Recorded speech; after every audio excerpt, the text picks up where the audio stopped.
All In Texas was last night, and it was a show that will be remembered for a long, long time. Now, last night when I was watching it, and even this morning as I was watching it, I was a little bit sick. Allergies are sort of kicking my butt right now, and that might have hampered my enjoyment of the show because it definitely seems like I did not enjoy this show as much as other people did. Not necessarily because of match quality. Typically, when you're talking about an AEW pay per view, you are looking solely at match quality because that is what AEW is known for, especially on their pay per views, is giving you some of the greatest action and some of the greatest matches you're going to see all year. But All In is quickly trying to define itself as AEW's big show of the year, the equivalent of WrestleMania. That's the sort of comparison a lot of people are drawing is All In is becoming the new WrestleMania. And obviously comparing the two is completely different because AEW and WWE have very different ideologies when it comes to producing pro wrestling. But it's a good benchmark that we can use, and not just WrestleMania. You can use other companies' biggest shows of the year. You can look at Starrcade when WCW was kicking around. You can look at Wrestle Kingdom if you wanted to look at, Joshi Wrestling. You can look at the All Star Grand Queendom over in Stardom. There are a lot of examples of companies saying this is our best show of the year, and here is how we are going to prove to you that this is the best show of the year. And with All In Texas, I just felt like I wasn't watching the biggest show of the year. I felt like there was a lot that was wrong with it, and not really due to the quality of the matches. There was a lot outside of that that was really hampering my investment in this show. And before I get to talking about the matches, I want to talk about the production a little bit because All In for the past couple years has been run in a stadium. And there are benefits and detractions to that. Obviously, it gives it that event status, that sort of pomp and circumstance that these big time shows come with that you would associate with a WrestleMania, for example, just for lack of a better comparison. But a lot of times with those big shows, you lose that intimate feeling that is grown through a wrestler, you know, relating to their audience. When you have the big pops for returns, for big moments, cheers and boos, if it is not the entire audience in unison cheering for a moment, you don't really get that energy conveyed through the screen. And there were a lot of moments on this show that I feel matches were really, really dragged down because either the audience wasn't reacting to them or the audience's reaction wasn't properly being conveyed to the audience watching at home. A lot of quiet moments throughout this show that really hampered some matches. And also, really, really bad production. The camera work was really bad on this show, and I actually wasn't the first one to notice it. I was watching some of the matches. I don't remember exactly which match it was. It might have been the men's Casino Gauntlet, and my wife was sitting next to me, and she went, "What is up with the cameras in this show?" Because she sort of, just whenever I have wrestling on, she might catch bits and pieces of it, and just immediately something stood out to her as different. And I hadn't noticed it up to that point, but after I really, really noticed it, these sort of camera angles that were way back here, way in the back rafters when they should have been up close on the ring catching the action. I noticed it most severely in the Bucks versus Swerve Strickland and Ospreay and Kenny versus Okada, where you had these matches that were these camera angles rather that were almost so far back you had to lean in and really squint to see what was going on with the action. And when the cameras were close to the ring, some of the angles they were getting were a nightmare. I really noticed it during the introductions, the ring intros for Omega versus Okada, just like terrible framing. And this isn't something that usually I complain about because it's not something I usually notice. The camera work is not something you're really supposed to think about at shows like this, but it was so distracting at this show and so bad. And something else that was really bad was commentary. I normally really, really like AEW's commentary. I like most of their commentators. I like Excalibur. I like Tony Schiavone. I'm not the biggest JR guy. And I normally love Nigel and Taz. Now, Nigel wasn't on this show, but Taz was. And I thought Taz was terrible on this show. I thought he was having an awful, awful night. And the reason I didn't like the commentary is because I feel like we were getting collision commentary on pay per view. They weren't really giving the matches the gravitas that they deserved. I remember there was two big examples for me during Tony versus Mercedes. There was a lot of just joking. Like I don't know. I sort of sound like a jerk when I say that. Like the commentators were having too much fun on this show, but they were joking way too much. They were throwing little snips at each other in the biggest women's match in AEW history. Like they should have been giving this sense of ceremony and the sense of importance to it. And it was just they were treating it like it was commercial break on a dynamite.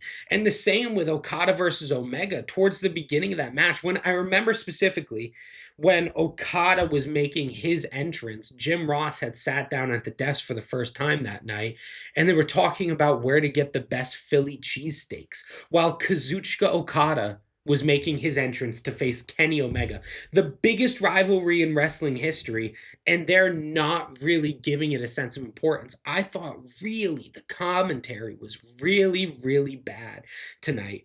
And as all AEW pay-per-views are, this was a show of excess. This was such a long show. It was 6 hours long. That's insane. That's an insane amount of time. The WrestleManias that people used to complain about, like 30 through 34 before they went to 2 nights, weren't even that. I don't think they were that long. I probably should have looked it up beforehand, but I feel like those when they were pushing like 5 hours, people were like, guys, this is getting really ridiculous. And this was 6 hours. And normally I don't watch the pay-per-views all in one go. For example, for this pay-per-view, I watched 3 matches when I got home from work last night, which was Saturday night, the night of the pay-per-view. I watched another 3 matches on the following Sunday morning. Then I went grocery shopping, I mowed the lawn, I did some chores outside, and then I watched the final 3 matches because that's the only way a pay-per-view like this can be watched. Now, for me, that's fine. I'm okay with watching it like that. I enjoy watching it like that. For the crowd that's there that can't do that and have to watch it all live, some matches suffer as a result. And not just having a ton of matches, because all AEW pay per views have a ton of matches, every match was so long. There were 4 matches on this card that needed to go long. The 4 big staple matches that people were coming to see: the world title match, the unification match, the women's title match, and Swerve and Ospreay versus the Young Bucks. Those matches needed to go long because those were the key attractions. But I think the shortest match on this card was like 14 minutes.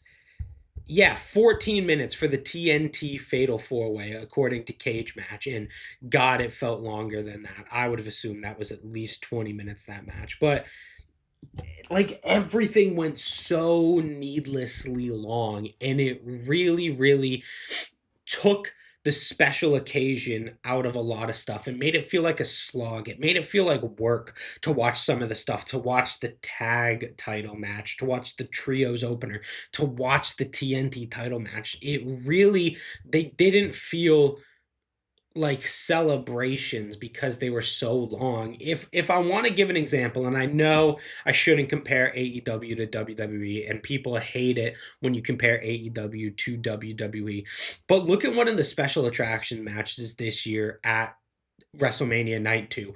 Randy Orton versus Joe Hendry. 4 minutes, 5 minutes, and it was great. It was a great little match. It was absolutely perfect for what it needed to be. There were a lot of matches on this card that needed to follow that example and really pull back on the time limit. Having a long match does not make a match good or important. It just makes it a slog more often than not. What makes a match good and what makes a match feel important is what you do when you're in the ring. And needlessly tacking on minutes to the runtime just to make it feel important has the opposite of desired effect in that instance. So that being said, there were some really high peaks on this show, so some really great matches and some really great moments. But overall, I can't say I really enjoyed the show because it had all of these negative aspects coming together that almost seemed to suck my enjoyment out of the stuff that I really did want to like. And we're going to go get into that when we talk about the matches. Apologies if I keep looking off camera. I have my notes on my phone right here, so that's what I'm referencing when I look that way. But we're going to go through each match on the card. This was probably the longest intro for any video I've ever done. We're going to go through each match on the card. I'm going to give you my general thoughts on the match as well as a star rating for each match. Some of them will probably go short because there are some stuff that I've pretty much already covered my thoughts on them. They went too long. They didn't have a real sense of importance. They just sort of added to my not really loving this card.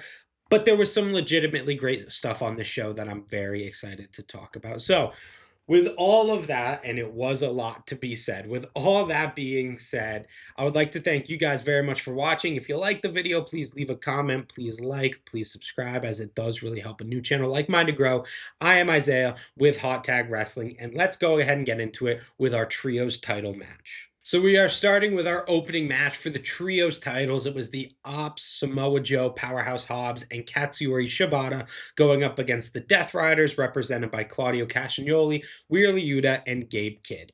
And I wasn't a huge fan of this match. I feel like this sort of had the opposite of the pay-per-view effect, where sometimes, if a match happens on TV, you think it's good, where if it happens on pay-per-view, just the aura and the crowd really build into it and make it a great match. This had the opposite effect.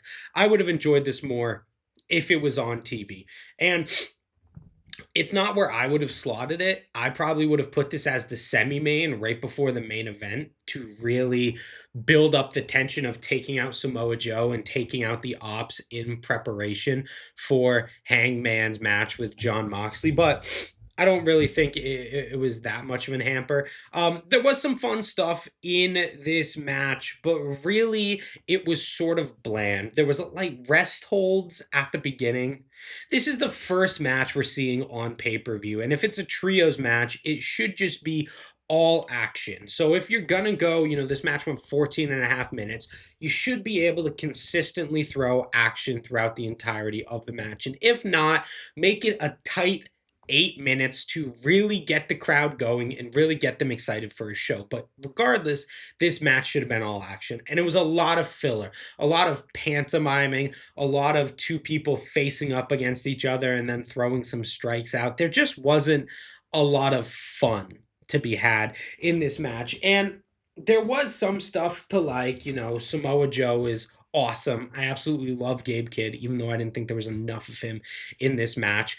But it was a pretty straightforward title defense for the Ops, and it was just pretty it was there. It happened.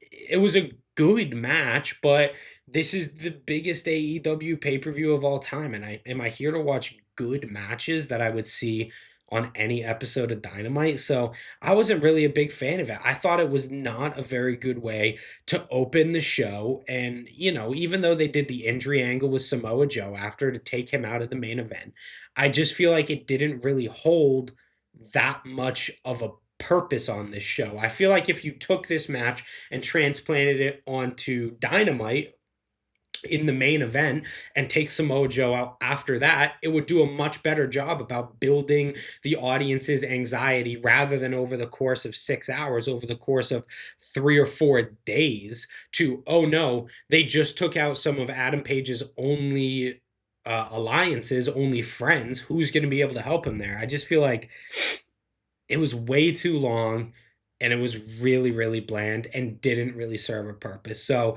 it got the pay-per-view kicked off on a pretty sour note for me. The men's Casino Gauntlet was up next, and I love Casino Gauntlet matches. I think they're so much fun. I think they really are like the Royal Rumble, but better, because they have better drama throughout, and being able to have guys on the outside of the ring just allows for more ingenuity and more spots. So generally, I'm a really, really big fan of these matches, but I wasn't a huge fan of this match. For one, there were 14 people in it, and off the bat, I guess 10 of them. I was sitting there with my wife at the beginning, and I said, I think there's going to be 12 people in this match, and here's the 12 people who I think it's going to be. And I nailed 10 of them. The only two I didn't get, I thought maybe Buddy Matthews or Orange Cassidy could return, because I'm not sure about their injury status. I didn't predict Bowens, Caster, Juice Robinson, and I think there was one. Yeah, I don't remember the other person I didn't predict. But not really a lot of surprises in this match. I mean, Juice Robinson was a surprise, but was he, I don't mean to be a jerk, but like, is that really that big of a surprise? Is Juice Robinson that big of a return? I love Juice Robinson. I think he's fantastic, but he's never really been presented as that big of a star in AEW to really get sort of that return pop on this big platform. You would think they would have something big in store. Like last year, they had the debut of Ricochet and the return of Nigel McGuinness, and Zack Sabre Jr. was in it. And this year, we just didn't really have anything. And on top of that, there was no real story to it. It reminded me of the 2019 Royal Rumble, where it was just, here's a person, here's an entrant, here's another entrant, here's another entrant. They get in, they do their spots. Now comes someone else, they get in, they do their spots. There was no real consistent stories throughout. It was just people coming out and doing a lot of moves. And the moves were very good. They were very entertaining the whole time. But this match was 35 minutes long, 34 minutes and 52 seconds. And it definitely did not have enough intrigue to hold my interest the entire time. I would say you needed less guys, less time, and more intricate stories. You don't even need less action. I thought the action in this match was very, very good. It was exactly what I want from a Casino Gauntlet. But it was just a bunch of dudes in the ring at the same time. There's nothing to really make me excited about the characters or stories coming together, stories going forward. It was just like, take MJF, for example, the guy who eventually won the match. He starts against Mark Briscoe. They're having a little bit of a feud at the moment where MJF is saying Briscoe can't get it done. And they go at it for the first 2 minutes of the match and then never interact again. And afterwards, Mystico comes out, and Mystico and MJF have big, big beef. And they fight for probably 30 seconds and then don't interact for the rest of the match. It was just a lot of people coming out, and every person got a pop. It was exciting to see them come in. It was exciting to see them do their moves, but I didn't see anything in here that I couldn't just see on a highlight reel on YouTube or on Twitter, where someone will post like a 30-second video being like, here are all the best spots of Roderick Strong. And he hit all of those in the match, and it was cool to see, but there wasn't really anything past that to draw me in or to really intrigue me. So I wasn't the biggest fan of it. It was good, very good in some points, but not nearly as good as some of the Casino Gauntlets in the past that have big surprises, big story beats, characters coming together in ways that feel exciting and new. It didn't really have any of that. So I gave it 3 3/4 out of 5 stars. I don't know if I said my rating for the first match, the trios match. I gave that 3 1/4 stars. Just in case I didn't say it. But this match, 3 3/4 stars. Pretty good.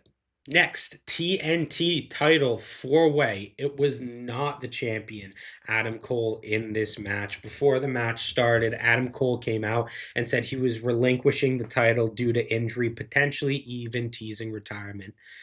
Obviously, awful, awful, awful thing to hear that Cole is going to be out for an extended period of time, potentially even might be retiring.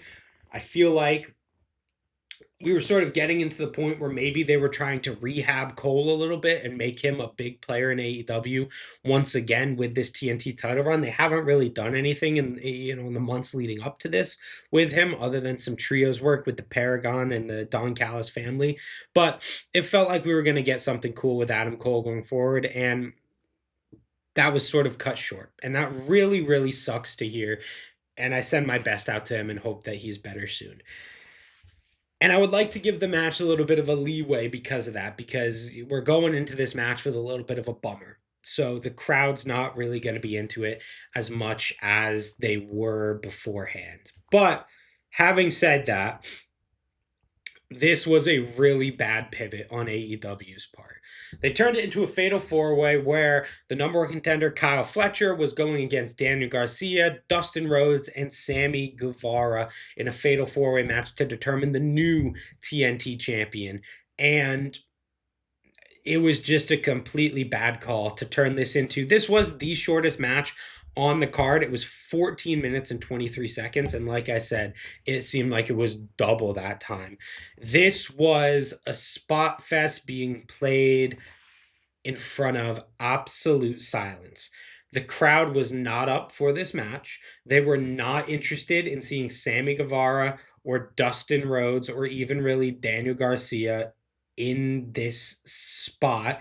And Kyle Fletcher, the person who I think everyone wanted to see potentially win this match, was playing the heel in it. So you couldn't really cheer for him. There was no one who you were really excited to cheer for in this match. So they were doing a bunch of really, really big spots to absolute silence. I mean, the easy pivot for this would be Kyle Fletcher versus Daniel Garcia in a one-on-one match. Make it 5 minutes long. Make it an absolute shootout. Just them going out, hard strikes, dropping each other on their head, huge suplexes, big moves, back and forth until Fletcher gets the win and takes the title.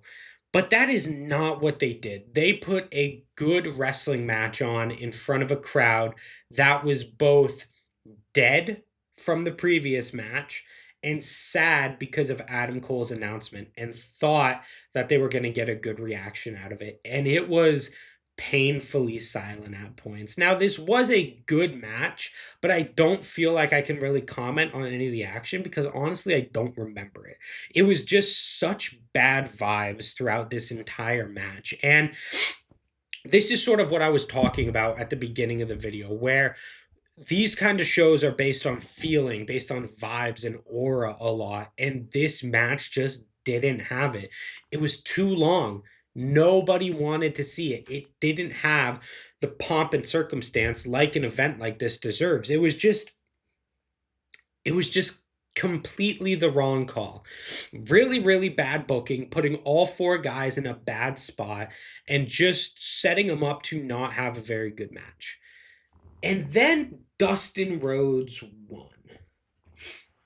And I'm not really sure how to feel about that because Dustin Rhodes has not been presented on my television because I don't watch Ring of Honor. Okay, who would have time to watch Ring of Honor? Dustin Rhodes has not been a consistent figure on my television screen for a long, long time. I mean, the last time he wrestled on AEW was on Double or Nothing, like 2 months ago. And before that, it was the number one contenders match on Collision. And before that, it was in February. So he's not there. He's not a consistent character. And they obviously did this for a feel-good moment to make it go like Adam Cole, the news brings us down, Dustin Rhodes wins, brings us back up. But I just didn't get that at all. I felt like he was the complete wrong winner for this circumstance. This was totally Kyle Fletcher's moment. He's been putting in such good work. He's been so consistently great that to see him be rewarded like this would be a better moment for the fans than to see Dustin Rhodes win. Even though it was nice and touching, especially in front of his hometown crowd, it was just a completely botched call. I gave it 3 stars. I think it was the action was much, much better than 3 stars, and everyone and the work they put in this match deserved better than that. But this really comes down to the booking. The booking really hampered this match for me. One of the marquee matches of the night is up next. And personally, what I felt was the best match of the night, and one that I'm going to have to refer to my notes a lot for. It was Will Ospreay and Swerve Strickland versus the Young Bucks. To start, Will Ospreay had a terrible entrance. It was so corny and so cringe. And that was followed up by the Young Bucks, who had an incredible entrance, which was also so corny and also so cringe, but knowingly so. They knew they were looking like goofballs. Ospreay thought he was looking like a badass, and it looked sort of goofy. Uh, this match made me feel stuff. And that is what pro wrestling strives to do, to make you feel things, whether you are a little kid who is getting invested and you're not necessarily sure that this is all fake yet. You're going to interact with these characters and they're going to make you feel happiness or despair depending on who wins. And even for the dead inside reviewer, critiquer like me who makes videos, who analyzes this stuff way more than it should ever be analyzed, these ultimate matches that make your heart leap up into your mouth are what great pro wrestling is. And this had a lot of moments like that. There was a spot in this match where the Bucks went for the EVP trigger and Ospreay reversed it into an Oz cutter, but then they reversed that into an EVP trigger, which was, I think, a callback to Anarchy in the Arena. Absolutely fantastic spot, really got my heart racing. There was an incredible, incredible sequence that ended with the Bucks hitting Canadian Destroyers on their opponents, only for them to pop back up and hit a Hidden Blade house call combo. And that sequence was sort of hampered by the camera being way too zoomed out, but it was a great sequence nonetheless.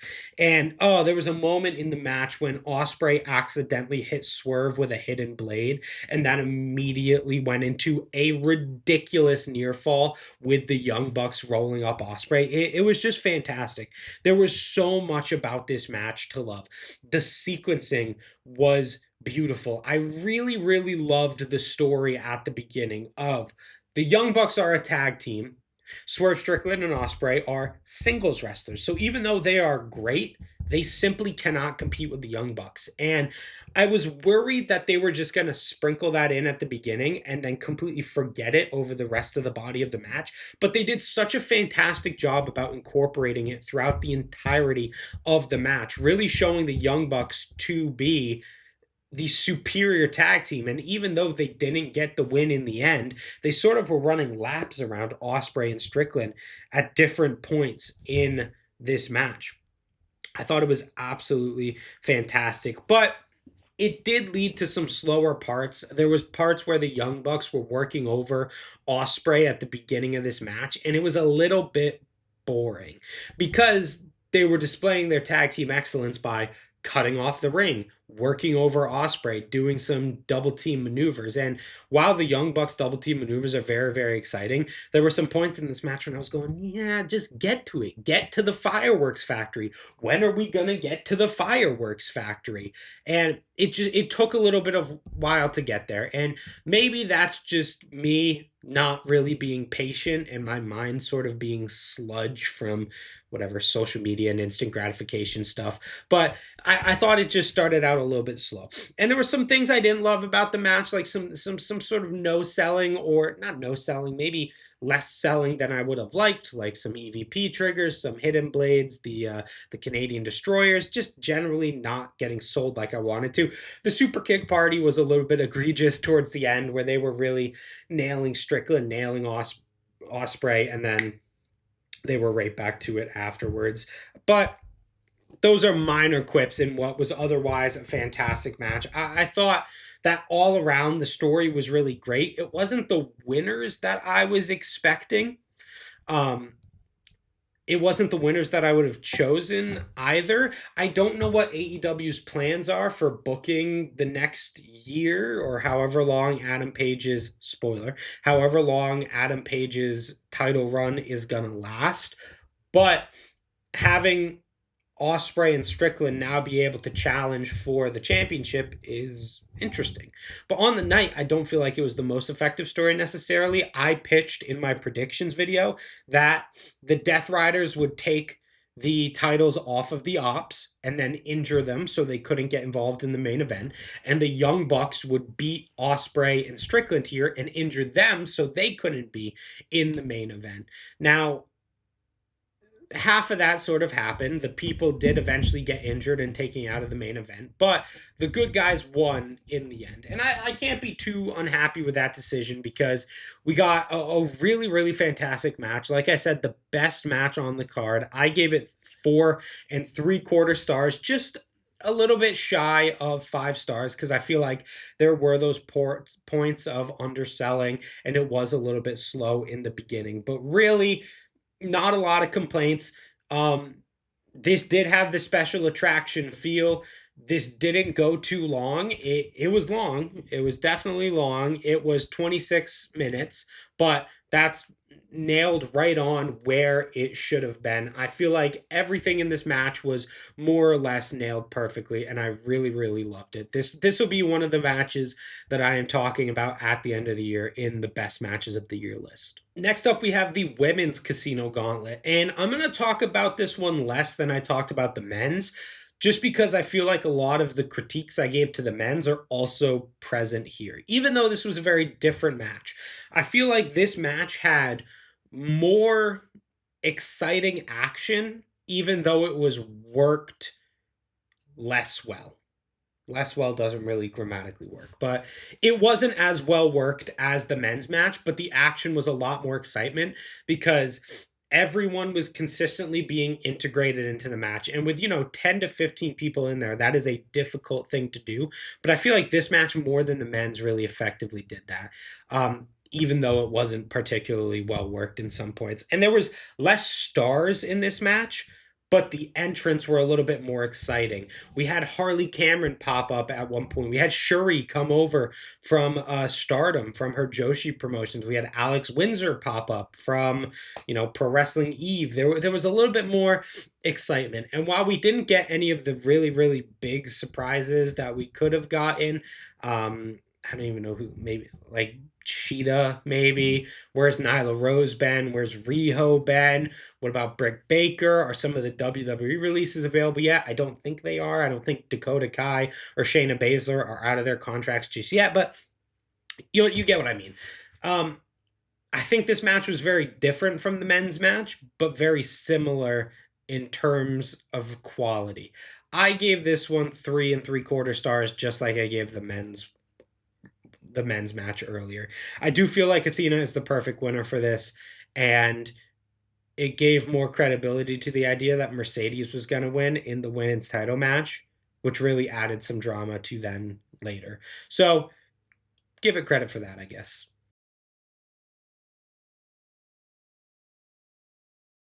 Next, another real slog. It is the tag team title match. Hurt Syndicate taking on Jet Speed, taking on the Patriarchy.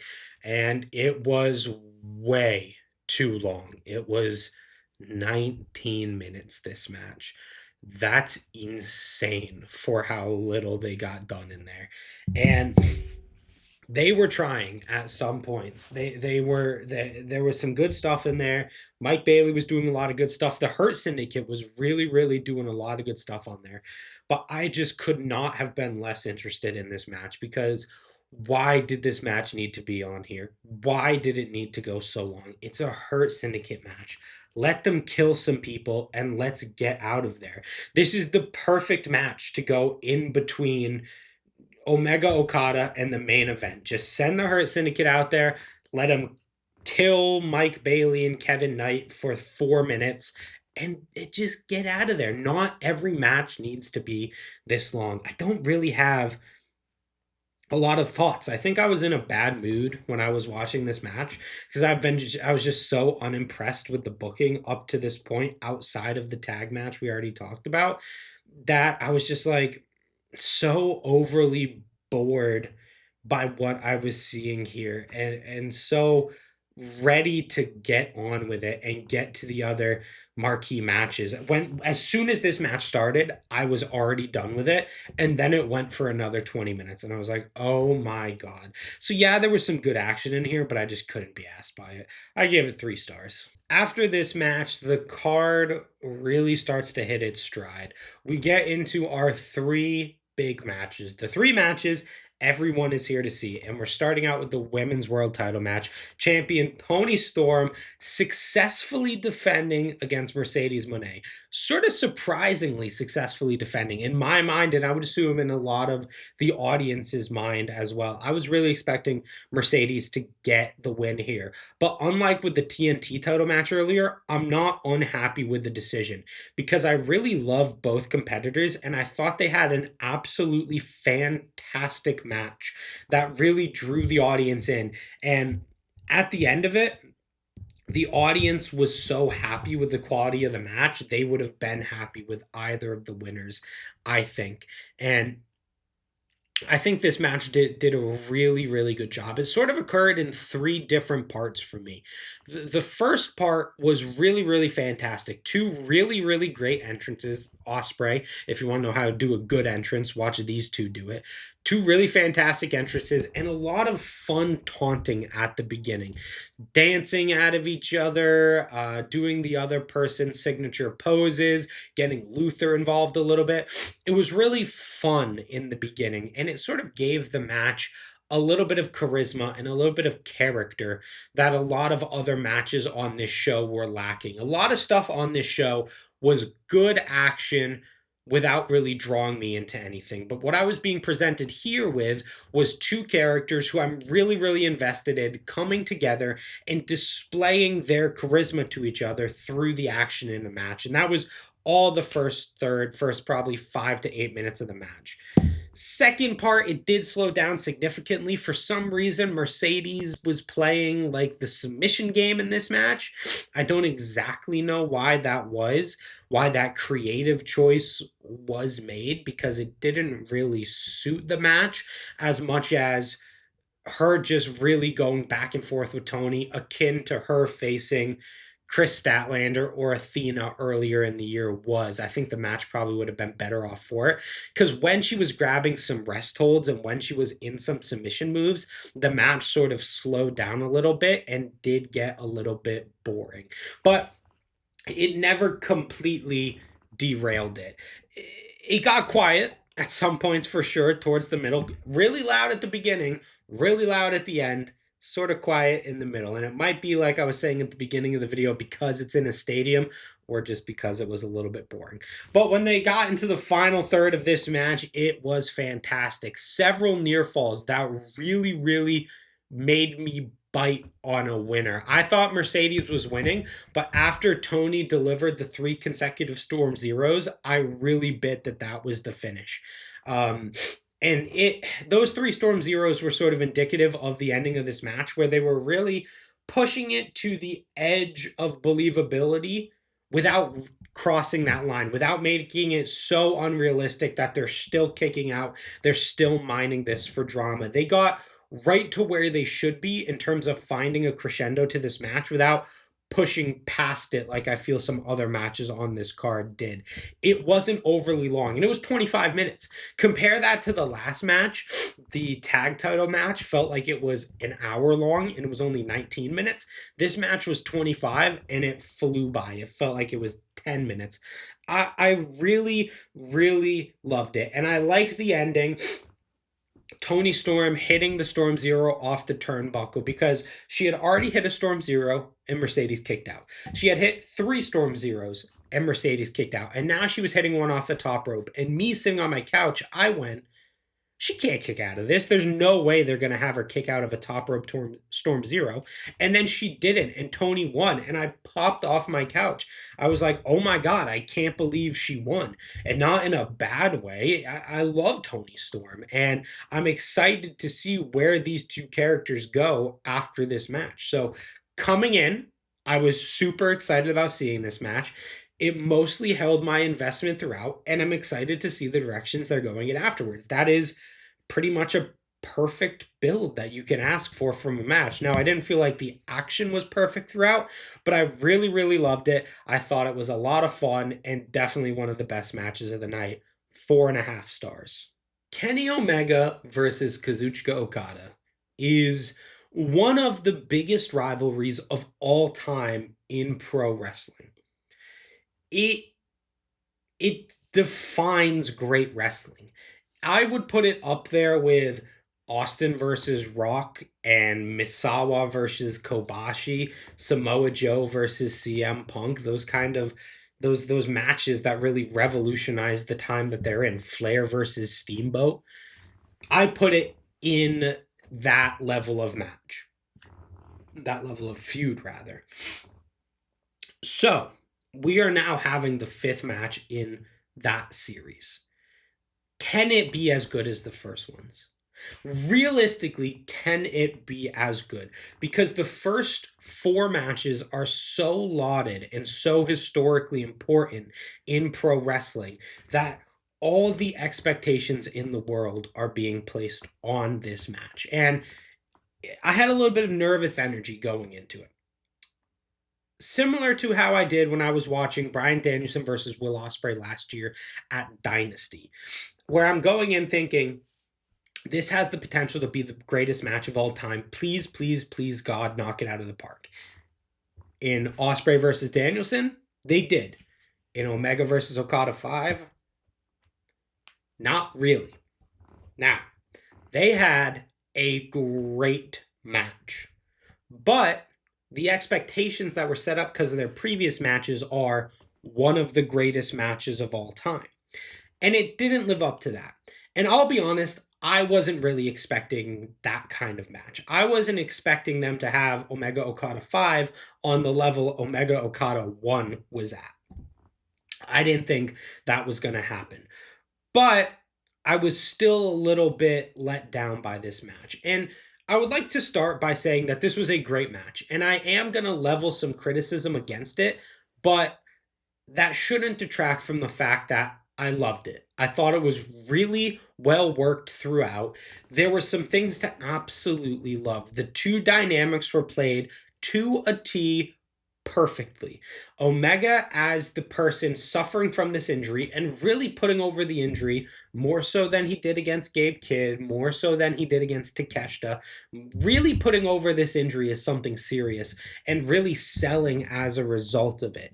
And Okada being this cocky heel who just feels like he is on top of the world because he is fighting a guy who is basically dying. Those 2 roles were played to perfection. And a lot of the action throughout the match was really, really great as a result because it wasn't Okada versus Omega from 2017. It was Okada versus Omega from 2025. Omega, this broken down human being, versus Okada, this completely transformed pro wrestler, no longer the one who represents the pinnacle of pro wrestling, now the person who takes the shortcuts and who takes the easy way out. Perfect encapsulation of those dynamics in this match. Where I take umbrage with the match is I was expecting them to subvert those roles at the end. And I feel the match would have been better if they did subvert those roles. I feel like the match was setting itself up so that Okada, let's start with Okada and then we'll get to Omega after that. Okada's character was going to start out the match taking advantage of Kenny Omega's injuries, which he did. He was trying to take the easy way out as he always takes the easy way out. Once he couldn't properly take advantage of the injury to get the match done, he would need help from the Don Callis family for them to intervene in the match and to help him cheat to win. And then, when that didn't work, he would have to revert back to the Okada of old, revert back to the Rainmaker, and turn into a truly great wrestling legend again in order to win the match. He didn't. He tried to exploit the injury, and he cheated, and then he won. it's missing something at the end. It's missing that last little story beat to really push it over the edge into excellence. And also looking at Kenny's character, he started by really pushing the injury as something that was hampering him. And over the course of the match, he was supposed to display that he was stronger than that injury and that he is not old man Omega. He is still someone who can go and still have some of the best matches you can ever see. But he didn't get there. He didn't quite get there. This match should have said, here's 2025 Omega Okada in the beginning, and then over the course of the match, reeled back the years to show us the Okada versus Omega that we loved and remembered. So that the last 5 minutes of this match are Okada, the pro wrestling genius, putting in a shift against Omega, the pro wrestling god. And we didn't quite get there. This match didn't hit a crescendo for me like a really truly classic match would. Now, having said that, of course it's a great match. It's Omega versus Okada. It's just, it's not a memorably great match. If this was not the 5th match in a historical series of matches, this would probably not be remembered 5-10 years down the line like it will be, because it is Omega versus Okada, because it didn't hit that crescendo at the end, both in terms of the action and the storytelling. It just sort of left me at the end going, oh, I guess that's it. Okay, sure. I can't really complain that it's it, because it was a great match, but I should be complaining a little bit because I was just expecting more. And it feels sort of snarky to say I was expecting more. It feels sort of like a smart mark thing to say, where I just feel like, these guys didn't live up to my expectations. They're not wrestling like they did 8 years ago. It feels like a douchey attitude to have when analyzing this match, but it is sort of what I expected to see, and they didn't quite reach that level. So, as great as it was, I don't think it quite hit the ceiling that even Okada and Omega in 2025 had. I think that this match, honestly, could have gone a little bit of extra time. I've been complaining about matches being too long this entire show. This match could have used a little bit of extra 5 minutes where they really pushed each other into the deep water like the Omega Okada of old that we remember and we love. As it was, great match, 4.5 stars. Now we are at the main event, a Texas death match for the AEW World Championship, where Hangman Page defeats Jon Moxley to end his reign of terror with the belt.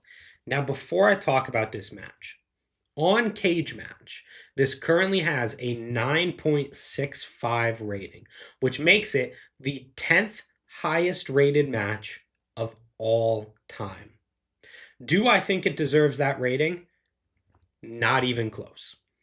I am going to severely be the low guy on this match. And while I did really like this match and think there was stuff to love, I feel like all of the big swings they took in this match missed. There was some really great stuff in here. Some really great Texas death match spots that I feel like were incorporated really, really well. But some of the big spots they had missed. The stuff with the nail bed missed. It wasn't good. It didn't look really that effective. When Hangman Page got stomped into it, he clearly put his arm down to cover his head. When he got, I think maybe a paradigm shift into it, he clearly missed the nail board. It just didn't look great. And the barbed wire in the match didn't really look great either. And those were comprising some big spots in the match. Now, other spots did look fantastic. Right at the beginning, when Page was stabbing Moxley with a fork, and you could see Moxley bleeding as a result. Oh my God, that was insane. That was so, so good. That was such an incredible way to start off the match and nail the dynamic right from the off. A lot of the stuff they did with tables in this match was really, really effective. A lot of the stuff they did with glass in the match was really, really effective. I would say about half the spot, probably more than half, actually. More than half of the spots in this match worked for me. It's just some of the biggest spots didn't, and that's why I feel like they stick out the most in my mind. Also, let's talk about the returns because they didn't work for me. I feel like this match did a really, really effective job about building the drama towards the end of the match. Some of Hangman Page's getting there just before the 10 count, absolutely phenomenal, especially the paradigm shift onto the chair. I felt like it was absolutely phenomenal how he got there just in the nick of time, and I genuinely thought the match was going to end at that point, and I'm happy it didn't, but I thought it did. So that was really good. The continuously building of action over the course of the match was really, really, really effective, and I liked it a lot. And some of the story beats were also effective. Marina getting interference at the beginning, then eventually the Death Riders coming out, Osprey coming out, but immediately be taken out and carted away. It really, really set up well the intervention of Bryan Danielson, Darby Allin, and Swerve Strickland. Let's go in order. Let's start with Bryan Danielson. AEW needs to differentiate itself from WWE. And going into this match, a lot of people thought it was going to be Cody Roman from WrestleMania 40. And obviously, they did it in the AEW way by making it a Texas death and making it very, very violent. But you should copy the homework where it works. I wanted to hear the final countdown tonight. I wanted to pop from Bryan Danielson coming out. And the way they did that, having him come in the ring with a mask on, doing the yes chants, and then hitting a Busaiku knee on Wheeler was not it. Why is he wearing a mask? Why wouldn't you just have Bryan Danielson in the ring so everyone can be excited that that is Bryan Danielson? Why the fake mask reveal just to have him do the yes chants? It didn't make any sense, and it was sort of anticlimactic from how I was expecting to see Bryan Danielson. Then we get Darby Allin being lowered in from the rafters, except the camera was so zoomed back, you could see Darby all the way at the ceiling before anyone in the crowd saw him. So you said, oh my God, that's Darby. And then 15 seconds later, the audience also saw Darby when he was being lowered down. It was just completely produced in the wrong way to ruin the audience's pop. Like the audience at home, rather, because they said, oh my God, that's Darby. Why is no one reacting? Why is no one reacting? Oh, now they're reacting? It was sort of like an anti-pop for me, watching Darby come down in a way that should have really, really been exciting. I feel like those two returns, complete misfires. I thought they were done in some of the worst ways that they could.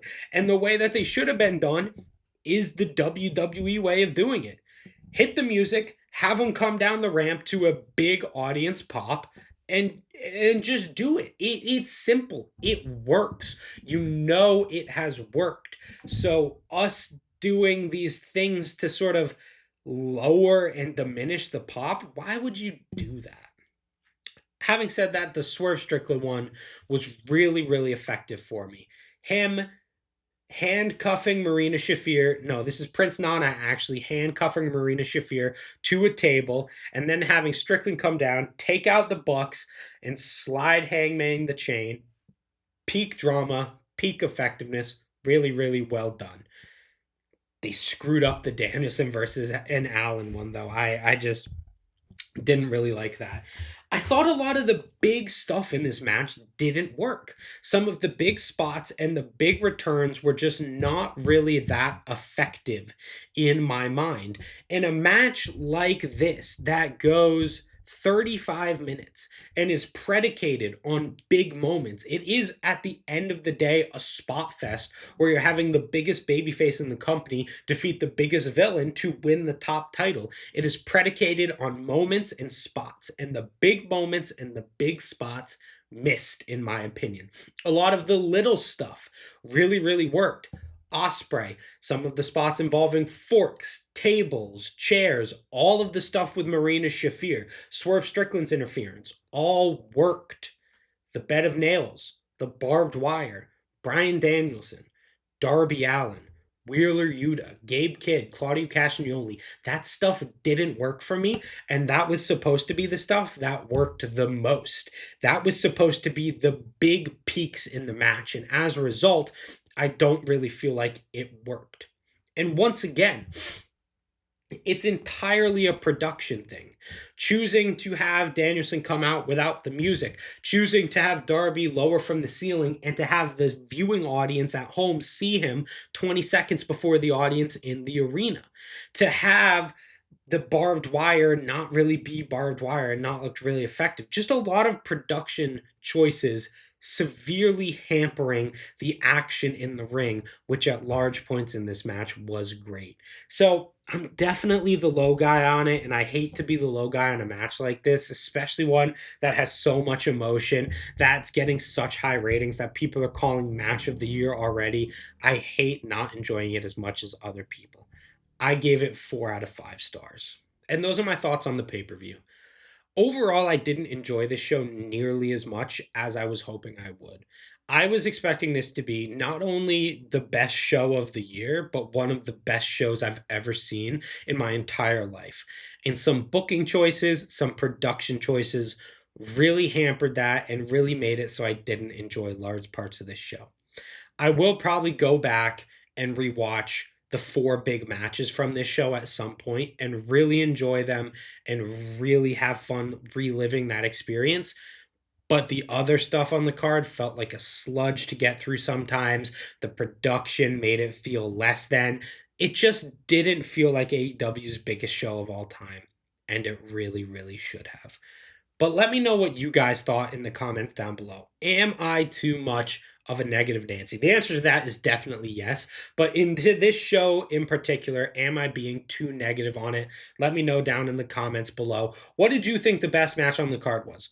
Probably Page versus Moxley based on what I'm reading online, but I thought it was the tag match, Osprey and Swerve versus the Bucks. Do you agree? Do you disagree? Let me know down in the comments below. While you're there, please leave a like. Please subscribe, as it really does help a new channel like mine to grow. If you like pro wrestling as a whole and you're not just into AEW, keep your eyes open because I will be releasing a ratings and review video for WWE Evolution in the days to come.